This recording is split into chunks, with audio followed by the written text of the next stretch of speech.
గ్రంథంలో నుంచి 146 కీర్తన 146 కీర్తన 5వ వాక్యాన్ని ఈ ఉదయకాలంలో మనం ధ్యానిద్దాం.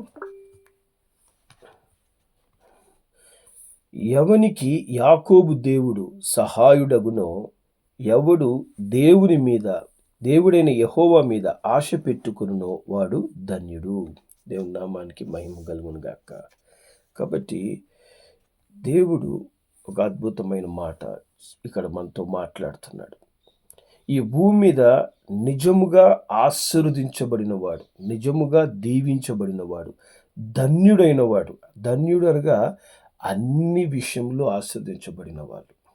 అంటే ఆరోగ్యపరంగా, ఆశీర్వాదపరంగా, కుటుంబపరముగా, మానసికంగా, మరి నీ యొక్క ప్రతి పరిస్థితిలో నువ్వు సమాధానము, సంతోషం కలిగి ఉండడమే ఆశీర్వాదకరమైన జీవితం. అట్టి అన్ని విషయములలో ఆశీర్వదించబడిన ధన్యుడెవడు అంటే, ఎవరు దేవుడి మీద ఆశ పెట్టుకుంటారో, ఎవరైతే దేవుడైన ప్రభు అయిన యేసు మీద వారి ఆశ కలిగి ఉంటారో, అట్టి వాడి మట్టుకే భూమి మీద ధన్యుడవుతాడంట. అట్టి వాడిని మట్టుకే దేవుడు ధన్యుడిగా ఆశీర్వదిస్తాడంట. హల్లెలూయా. అంటే అన్ని విషయాల్లో దేవుడు నిన్ను దీవిస్తాడు. సకల విషయములలో దేవుడు దీవిస్తాడు. హల్లెలూయా. దేవుని నామానికి మహిమ కలుగును గాక. కనుక ప్రతి విషయంలో మనము దేవుని మీద ఆశ పెట్టుకోవాలి. నీకు సమస్తమును అనుగ్రహించగలిగిన ఆయన వైపు మనము చూసి, ఆయన యొద్ద దొరికే ప్రతి ఒక్క మేలును మనము అనుభవించే వారిగా ఉండాలి. హల్లెలూయా. దేవుని నామానికి మహిమ కలుగును గాక. మరి కీర్తనల గ్రంథములో నుంచి 130వ కీర్తన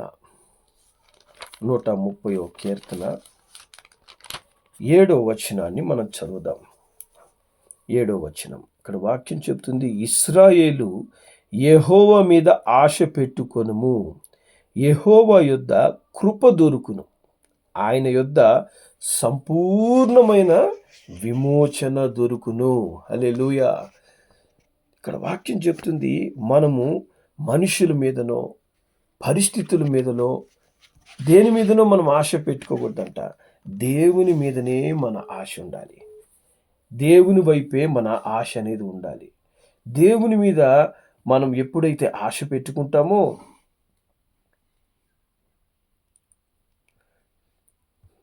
థ్యాంక్ యూ జీసస్, హల్లెలూయా.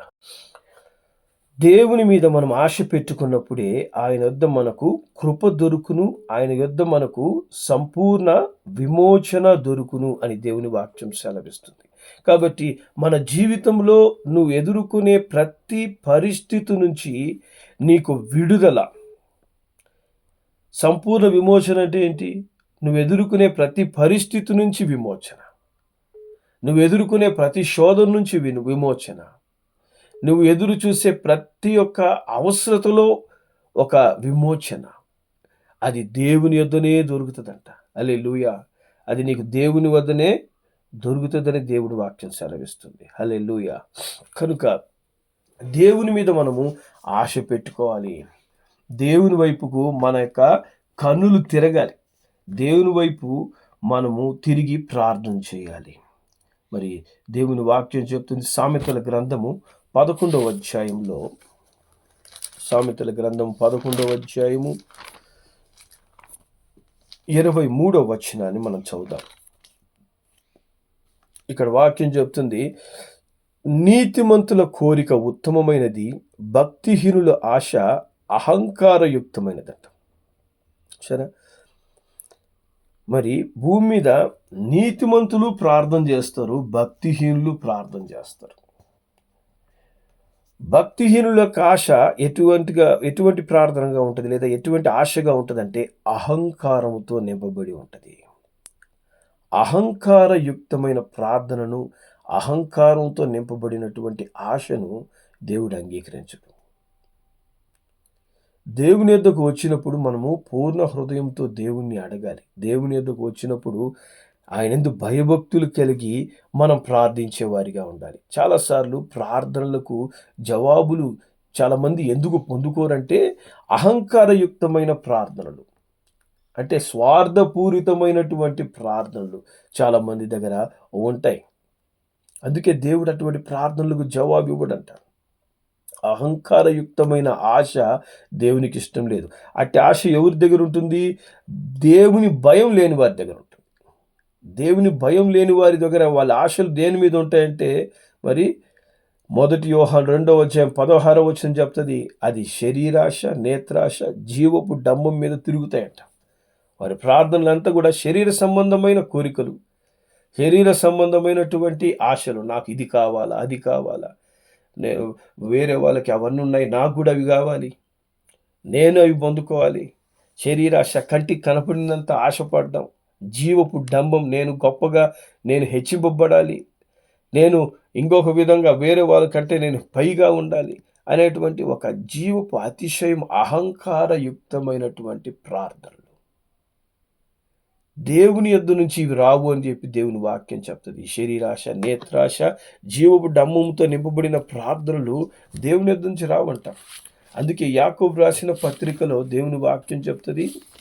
చూడండి, యాకోబు రాసిన పత్రిక 4వ అధ్యాయం 3వ వచనంలో ఇక్కడ వాక్యం చెప్తుంది, మీరు అడిగినను మీ భోగముల నిమిత్తం వినియోగించుటకై దురుద్దేశముతో అడుగుదురు గనుక మీకేమియూ దొరకడం లేదు. చూసారా, కొంతమంది దేనికోసం ప్రార్థన చేస్తారంటే భోగముల నిమిత్తం, అంటే ఇంకా సుఖంగా జీవించాలి, ఇంకా సుఖంగా బతకాలి, లగ్జరీ లైఫ్, నేను లగ్జరీగా ఉండాలి. దేవుడు ఆ లగ్జరీ లైఫ్కి నాకు ఇవ్వలేదు, అటువంటి లైఫ్ నాకు దేవుడు ఇవ్వలేదంటే దేవునికి విరోధం అయిపోతుంటారు. భోగముల నిమిత్తం చేసే ప్రార్థన అంట. ఎందుకోసం ప్రార్థన చేస్తున్న? భోగము నిమిత్తం ప్రార్థన. సో దేవుడు అంటున్నాడు, అది భక్తిహీనులు చేసే ప్రార్థన. భక్తిహీనులు అహంకారముతో ప్రార్థన చేస్తారు, భోగముల నిమిత్తము ప్రార్థన చేస్తున్నారు. కాబట్టి దేవుడు అంటున్నాడు, మీరు దురుద్దేశముతో అడిగితే మీకేమీ దొరకతలేదు. కాబట్టి మన ఉద్దేశములు ఎప్పుడు కూడా దురుద్దేశములుగా ఉండకూడదు. దేవుని యొద్దకు వచ్చినప్పుడు మొట్టమొదట మనం ప్రార్థించేటప్పుడు దేవుని యందు భయభక్తి కలిగి మనం ఉండాలి. హల్లెలూయా.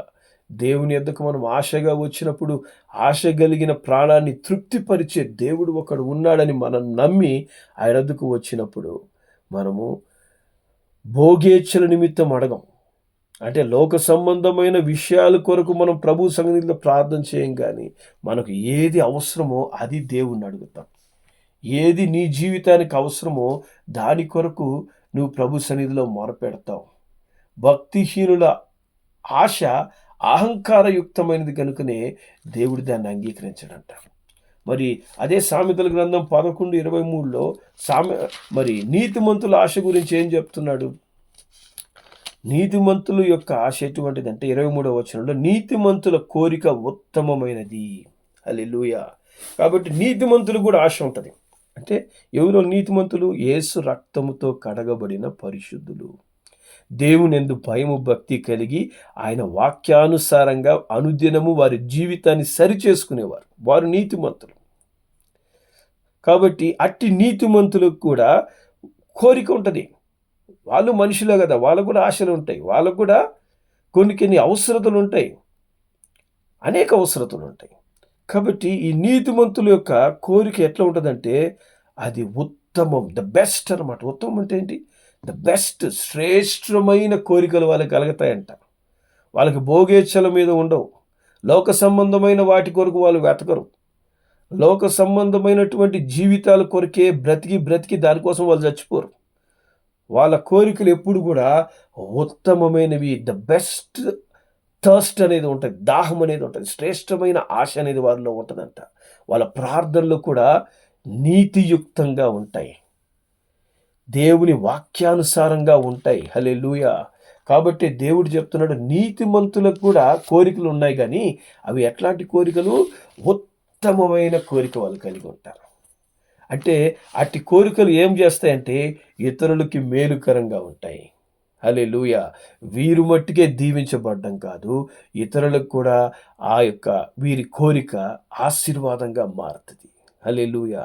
అట్టి మేలు చేయు కోరికలు వాళ్ళు కలిగి ఉంటారంట. మేలు చేసే ఆశ వీళ్ళు కలిగి ఉంటారంట. దేవుని నామానికి మహిమ కలుగును గాక.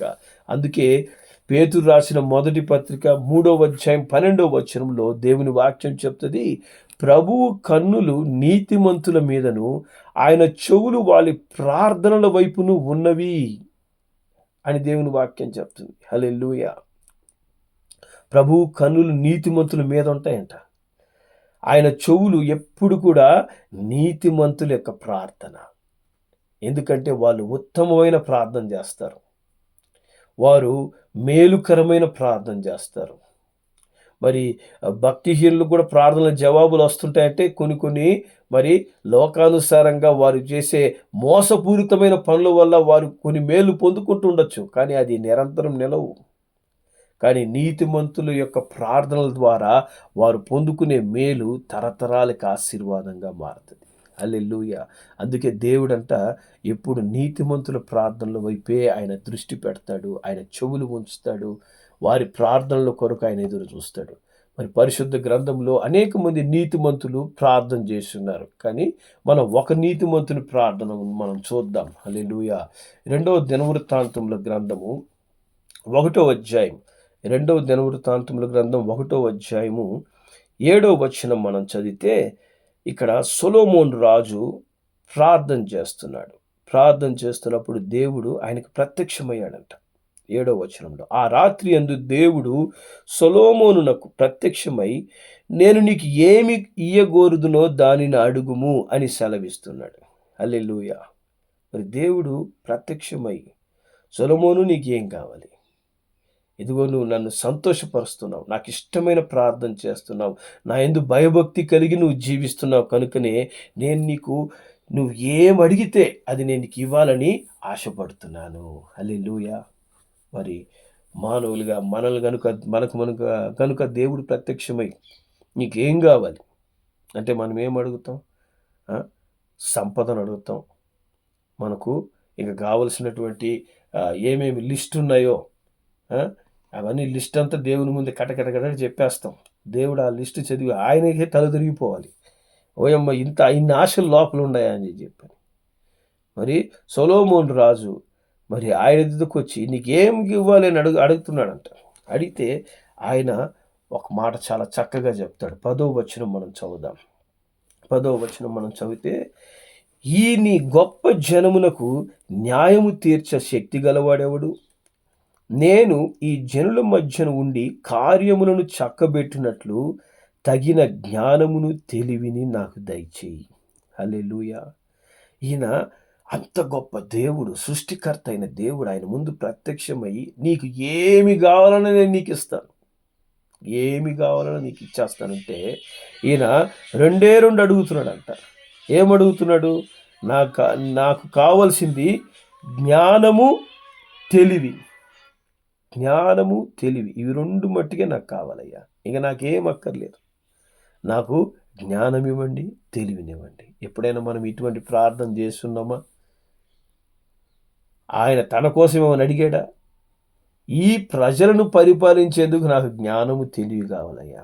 మనం కూడా ఎప్పుడైనా ప్రభువా ఇదిగో నేను జ్ఞానం కలిగి నడుచుకోవాలి, ఈ భూమి మీద తెలివి కలిగి జీవించాలి. దేవా నాకు ఇచ్చిన కుటుంబాన్ని ఎలా నడిపించుకోవాలో నాకు జ్ఞానం కావాలయ్యా. ఇదిగో ఈ దినం నేను చదువుకునేందుకు, దేవుని చిత్తానుసారంగా ఉద్యోగం చేసేందుకు నాకు జ్ఞానం కావాలయ్యా, తెలివి ఇవ్వండి నాయనా అనే మన ప్రార్థన ఇప్పుడు ఏం చేస్తున్నామా? మనం ఎన్నో అడుగుతుంటాం. దేవుని దగ్గరికి వెళ్ళినప్పుడు మోకరించామంటే మన నోటి నుంచి ఇంకేదేదో అడుగుతుంటాం. మనకి ఏది ఇష్టమైందో అది. సొలొమోను ఏం అడగడం లేదు. నాకు జ్ఞానము, తెలివే నాకు కావాలి. అదే నీతిమంతుల యొక్క ప్రార్థన, న్యాయమైన ప్రార్థన. మరి దేవుడు ఏం చేశాడు? మరి 11, 12 వచనాలు మనం చదివితే అందుకు దేవుడు సొలొమోనుతో ఇలా సెలవిచ్చాడు. దేవుడు ఎప్పుడు స్వార్థపరుడు కాదు. ఆయన జవాబు ఈ విధంగా ఇస్తున్నాడంట.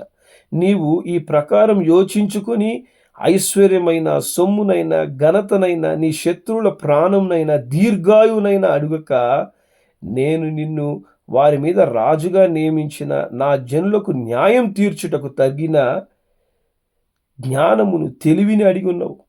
కాబట్టి జ్ఞానము తెలివి నీకు ఇవ్వబడును. నీకన్నా ముందుగానున్న రాజులకైనను తర్వాత వచ్చు రాజులకైనను కలుగని ఐశ్వర్యము, సొమ్ము, ఘనత నేను నీకు ఇస్తాను. హల్లెలూయా! దేవుని నామానికి మహిమ కలుగును గాక. చూడండి ఎంత ప్రేమ కలిగిన దేవుడో. నీతిమంతుడంట, నాకేం అక్కర్లేదు నాయనా, ఇదిగో నాకు తెలివి జ్ఞానం ఇవ్వండి. ఆ జ్ఞానం ఉంటే నువ్వు ఇచ్చే శక్తితో నేను అన్ని పనులు చేసుకోగలను, నేను కష్టపడగలను. నువ్వు అప్పగించిన బాధ్యత, రాజుగా నాకు ఒక పనివానిగా ఒక బాధ్యత ఇచ్చావు. ఈ పనివానిగా నేను చక్కగా పని చేయగలను నాయన అని అడిగితే దేవుడు అంటున్నాడు, నువ్వేమన్నా వస్తే ఐశ్వర్యం అడుగుతావు అనుకున్నాను, సొమ్ము అడుగుతావు అనుకున్నాను, ఘనతను కోరుకుంటాను అనుకున్నాను, శత్రువుల ప్రాణాలు అడుగుతావు అనుకున్నాను, ఇంకా దీర్ఘాయువు నాకు కావాలనుకుంటాను. ఎస్, మానవునికి ఇవన్నీ కావాలి. దేవుడు తప్ప ఇవన్నీ కోరుకుంటారన్నమాట.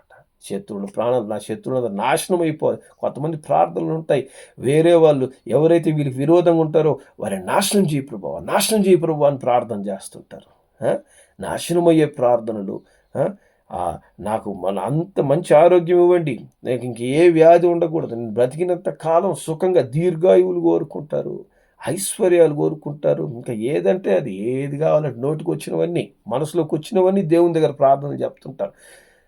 ఇది దేవుని చిత్త ప్రకారంగా అడుగుతున్నానా లేదా అని లేకుండా ఆలోచిస్తారు. దేవుడు అంటున్నాడు, ఇట్లాంటి ప్రార్థనని లోకపరంగా ప్రతి ఒక్కరు అడుగుతారే, కానీ నువ్వేం అడగడం లేదు. నువ్వేం అడుగుతున్నావు? నాకు జ్ఞానం కావాలయ్యా. ఈ మనుషుల మధ్యలో జీవిస్తున్నాను, రకరకాల మనుషులు ఉన్నారు, మోసపూరితమైన మనుషులు ఉన్నారు, వెంటుండి నా నాశనాన్ని కోరుకునే మనుషులు ఉన్నారు. ఎవరు ఎటువంటి వారో ఎరిగి వాళ్ళకి న్యాయం తీర్చడానికి నాకు జ్ఞానము, తెలివి కావాలి. హల్లెలూయా! నీతిమంతులు అడగాల్సినవి జ్ఞానము, తెలివి మొట్టమొదట. ఆ తెలివి జ్ఞానం లేకనే చాలామంది జీవితాలు నాశనం అయిపోతుంటాయి, చాలామంది కుటుంబాలు నాశనం అయిపోతుంటాయి. ఎందుకంటే జ్ఞానం కలిగిన వాడు దేవుని చిత్త ప్రకారంగా జాగ్రత్తగా నడుస్తాడు. అజ్ఞాని అనేవాడు ఇష్టానుసారంగా నడిచి ఎప్పుడు సమస్యలు కొని తెచ్చుకుంటాడు. అందుకే సొలొమోను, నాకు జ్ఞానం కావాలా, దేవుని చిత్త ప్రకారంగా నేను నడవాలంటే నాకు తెలివి జ్ఞానం కావాలి నాయనా. కాబట్టి దేవుడేమన్నాడు, నువ్వు తెలివి జ్ఞానం అడిగావు కాబట్టి నీకు తెలివి జ్ఞానముతో పాటు ఇంకా నేనేమేమి ఇవ్వబోతున్నాను? ఎవ్వరికి కలగని ఐశ్వర్యం, సొమ్ము, ఘనత, వీటికి అన్నిటి కూడా నేను నీకు యాడ్ చేసి ఇచ్చేస్తున్నాను. హల్లెలూయా! దేవుని నామానికి మహిమ కలుగును గాక. ఆయన అడిగింది జ్ఞానం, తెలివి మట్టుకే. దేవుడు అంటున్నాడు, వీటితో పాటు నీకు ఐశ్వర్యాన్ని, సొమ్మును, ఘనతను అన్నిటిని నేను నీకు ఇస్తున్నాను, సమస్తం నేను నీకు ఇస్తున్నాను.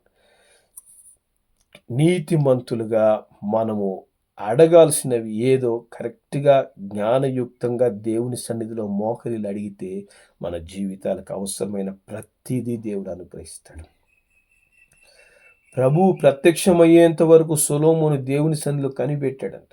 అదేవిధంగా మనం కూడా భయభక్తులతో దేవుని సన్నిధిలో మోకరిల్లి మనం ప్రార్థించి ప్రభు చిత్తానుసారంగా మనము జ్ఞానము కలిగి ప్రార్థనలు చేసినప్పుడు దేవుడు జ్ఞానము, తెలివితో పాటి నీకు అవసరమైన ప్రతిదీ అనుగ్రహిస్తాడు. లేకపోతే మనం వేరేవన్నీ అడగాల్సిన వాటిని అడగక వేరేవన్నిటిని మనం అడిగినందువల్ల ఏమవుతాము? పొందుకోవాల్సిన వాటిని మనం కోల్పోతాము, పొందుకున్న వాటిని కోల్పోతాం. కాబట్టి దేవుని బిడ్డలైన మనం ఎప్పుడు కూడా ఆశ ప్రభు మీద పెట్టుకోవాలి. ప్రభు మీద ఆశ పెట్టుకున్నప్పుడు ప్రభు దగ్గర ఏమి అడగాలి అనేది ప్రార్థన పూర్వకంగా అడగాలి.